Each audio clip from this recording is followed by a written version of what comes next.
Drone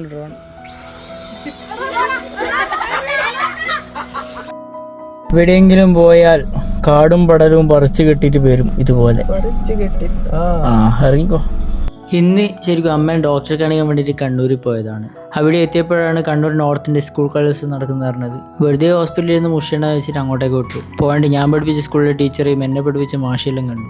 ശങ്കർലാസ് സ്കൂളിൽ എന്നെ 6ാം class പഠിപ്പിച്ച മാഷാണ്. വേറെ ഒന്നും ഓർമ്മയില്ലെങ്കിലും അന്ന് മാഷ് ആടുജീവിതത്തിൻ്റെ കഥ പറഞ്ഞത് ഞാൻ ഇന്നും ഓർക്കുന്നു.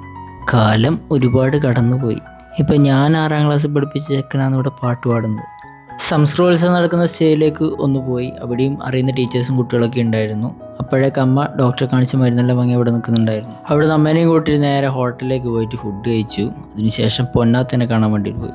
പൊന്നാത്ത കൊടുക്കാൻ വേണ്ടിയിട്ട് കൊണ്ടുപോയി കൊള്ളിമുട്ടായി മാമന്മാരായി നമ്മൾ രണ്ടാളും കഴിച്ചു. നിങ്ങൾ ഫോളോ ചെയ്താലില്ലെങ്കിൽ ഞാനിനിയും വീഡിയോസ് ഇട്ടുകൊണ്ടേയിരിക്കും. നമ്മൾ ഇനിയും കണ്ടുമുട്ടും. ഇന്നത്തെ ദിവസവും ഞാൻ ഓർമ്മയിലേക്ക് ചേർത്ത് വെക്കുന്നു.